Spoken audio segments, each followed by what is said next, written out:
এই কোকা কলার লাল পানি আপনি স্বাদ নিতে পারেন, আপনার ঠোঁট ভিজাতে পারেন, কিন্তু আমরা মনে করি আমরা এখানে মাজলুম মুসলমানের রক্তের গন্ধ পাই। সাম্প্রতিক বিজ্ঞাপনে দুটো জিনিস হাইলাইটস করা হয়েছে। একটা জিনিস আপনারা দেখবেন যে বিজ্ঞাপনে বলা হয়েছে যে ফিলিস্তিনেও এই কোম্পানি আছে। তো এটা একটা চরম মিথ্যাচার। ফিলিস্তিনের জমি দখল করে ইসরায়েল যে এই কোকা কোলা ফ্যাক্টরি সেখানে তৈরি করে প্রফিটটা তারাই তাদের পকেটে পুড়ছে, এই সত্যটাকে লুকানো হয়েছে চরম ভাবে। এই জন্য এটা চরম একটা মিথ্যাচার। এই জায়গাটায় বারবার হাইলাইটস করা হয়েছে যে ফিলিস্তিনের মাটিতে এই কোম্পানি আছে। আসলে এই যে যে জায়গাটা, এই যে ফিলিস্তিনের ভূমি ইসরায়েল অবৈধভাবে দখল করে সেখানে ফ্যাক্টরি তৈরি করে, এই মুনাফা কি ফিলিস্তিন কর্তৃপক্ষের পকেটে যায়?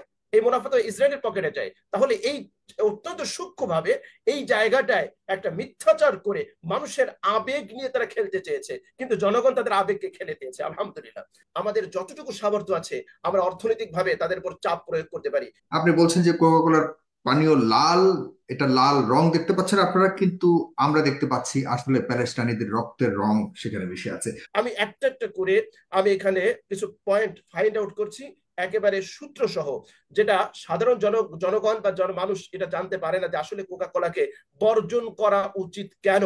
কেন এই ইসরায়েলের তো আরো অনেক প্রোডাক্ট, ইসরায়েলের যে প্রোডাক্ট আছে সেগুলো তো আমরা বর্জন করবোই। এখন অনেকে দাবি করবে যে ইসরায়েলের এই কোম্পানি তো আসলে নিউ ইয়র্ক হয়েছে, দা কোকা কোলা কোম্পানি, সে ইতিহাস আমরা সবাই জানি। কিন্তু আমি বলবো যে এই কোকা কোলা স্পেশাল ভাবে যারা ইসরায়েলকে ডোনেট করে, ইসরায়েলকে সহযোগিতা করে এবং ইসরায়েলকে প্যাট্রোনাইজ করে, যার কারণে আমরা কোকা কোলার বিরুদ্ধে এত সোচ্চার এবং কোকা কোলাকে আমরা বর্জন করার আমরা ডাক দিয়েছি।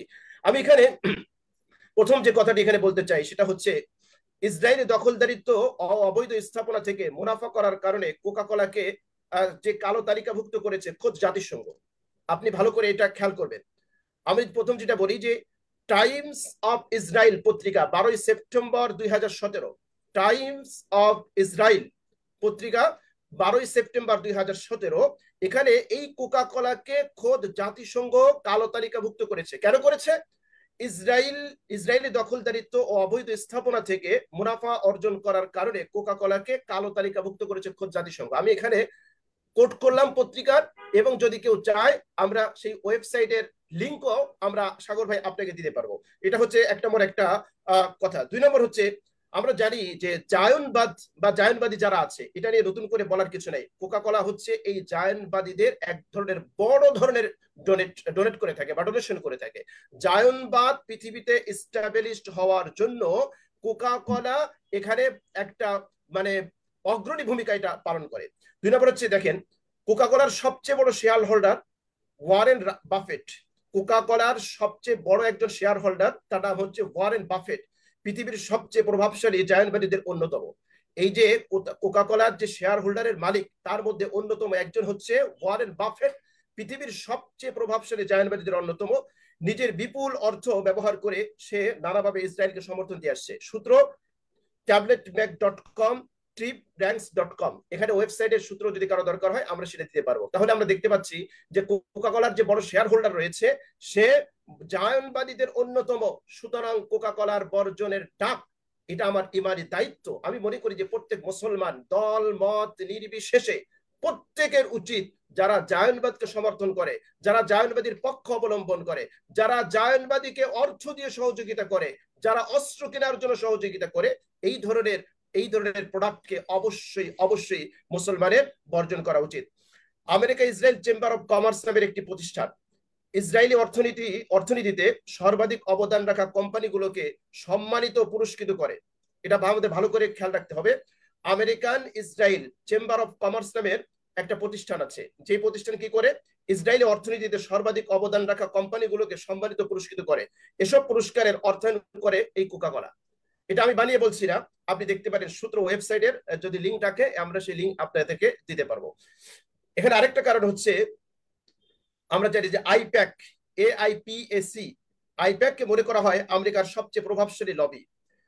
এই যে আইপ্যাককে আমরা আমেরিকার সবচেয়ে প্রভাবশালী একটা লবি আমরা যে দাবি করলাম, এটা আপনি আটলান্টা বিজনেস ক্রনিকল পত্রিকা 15 সেপ্টেম্বর 2009, গবেষকদের মতে আমেরিকার পররাষ্ট্রনীতি বিশেষ করে মধ্যপ্রাচ্য কেন্দ্রিক নীতিকে অনেকাংশে নিয়ন্ত্রণ করে থাকে এই প্রতিষ্ঠান, এই আইপ্যাক এই প্রতিষ্ঠান। তো এই আইপ্যাক প্রতিষ্ঠান যেটা পরোক্ষভাবে বা প্রত্যক্ষভাবে ইসরায়েলের এই জায়নবাদী কার্যক্রমকে স্টাবলিশ করার জন্য তারা সমর্থন দিয়ে থাকে। এমনকি ইসরায়েলের পক্ষে সাফাই গাওয়ার জন্য আমেরিকার সিনেটরদেরকেও তারা প্রভাবান্বিত করে থাকে, জাতিসংঘের বিরুদ্ধে তারা অবস্থান গ্রহণ করে। আমরা যদি সূত্র উল্লেখ করতে চাই তাহলে আমরা দেখবো আটলান্টা বিজনেস ক্রনিকল পত্রিকা 15 সেপ্টেম্বর 2009। আমরা এখানে উল্লেখ করতে চাই 2009 সালে ইসরায়েল সামরিক বাহিনীর সাবেক ব্রিগেডিয়ার জেনারেল এবং ইসরায়েলের সাবেক প্রতিরক্ষা মন্ত্রী বিনয়ামিন বেন ইলিয়াজারকে তাদের সদর দপ্তরে বিশেষ সংবর্ধনা প্রদান করে কোকা কোলা।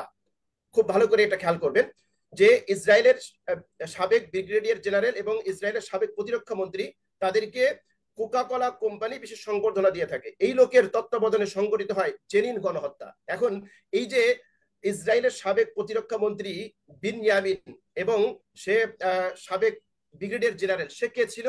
সে ছিল জেনিন গণহত্যার অন্যতম একজন রূপকার, যেখানে নির্বিচারে খুন করা হয় অসংখ্য ফিলিস্তিনি নারী, শিশু ও বিরুদ্ধে। সূত্র ওয়েবসাইটের তথ্য আমাদের কাছে রয়েছে। তো আপনি দেখতে পাচ্ছেন এরকম বহু তথ্য আমরা এখানে উপস্থাপন করতে পারবো যে কোকা কোলা প্রত্যক্ষ পরোক্ষ ভাবে ইসরায়েলের হাতকে একদম স্পষ্ট অনেক তথ্য দিয়েছেন খুবই অবাক করা অনেক তথ্য দিয়েছেন যেটা আসলে যার কারণে এই তথ্যগুলো তো সাধারণ মানুষের নাই। তো আমরা যখন বলি যে এই কোকা কোলার লাল মানে, আমি মুসলিম তরুণীদেরকে, আমি মুসলিম ভাই বোনদেরকে বলবো যে আপনারা কোকা কোলার পানি লাল দেখতে পান, কিন্তু আমরা দেখতে পাই এই কোকা কোলার লাল পানি আপনি স্বাদ নিতে পারেন, আপনার ঠোঁট ভিজাতে পারেন, কিন্তু আমরা মনে করি আমরা এখানে মাজলুম মুসলমানের রক্তের গন্ধ পাই এই কোকা কোলার লাল পানিতে। কেন? এদের এই যে লম্বা ইতিহাস, যেখানে জায়নবাদীদেরকে তারা প্যাট্রোনাইজ করে যাচ্ছে, সহযোগিতা করে যাচ্ছে প্রত্যক্ষভাবে পরোক্ষভাবে। সুতরাং এই প্রোডাক্টকে আমরা চাই যে আসলে আমাদের তো আসলে ওইরকম করার কিছু নাই, আমাদের যতটুকু সামর্থ্য আছে আমরা অর্থনৈতিক ভাবে তাদের উপর চাপ প্রয়োগ করতে পারি। এজন্য প্রত্যেক মুসলমান তাদের ঈমান করেছেন।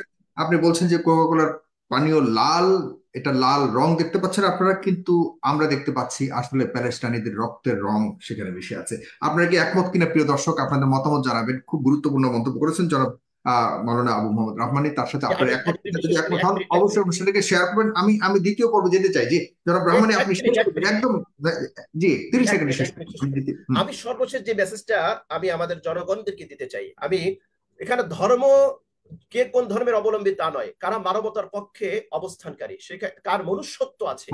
কিন্তু যুক্তরাষ্ট্রে কিন্তু মানে মুসলিম যারা, তারাই কিন্তু সবচেয়ে বেশি সম্মুখ আন্দোলনকারী হিসেবে বর্তমানে, এবং শিক্ষার্থীরা অমুসলিমরাও কিন্তু এখানে মানবিক কারণে সবাই সোচ্চার হচ্ছে।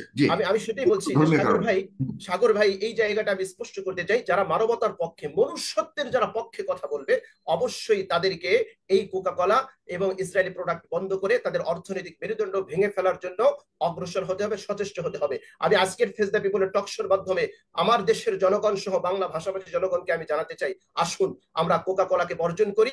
আপনার পবিত্র ঈদ উল আজহার পবিত্রতাকে আপনি কোকা কোলার পানীয় মিশিয়ে আপনি অপবিত্র করবেন না, আপনি জেনে না জেনে আপনি জালেমের পক্ষ অবলম্বন করবেন না। আসুন আমরা ইসরায়েলের পণ্য বর্জন করে আমরা মাজলুমের পক্ষ অবলম্বন করি, জালেমের পাশে না দাঁড়াই। ধন্যবাদ সাগর ভাই।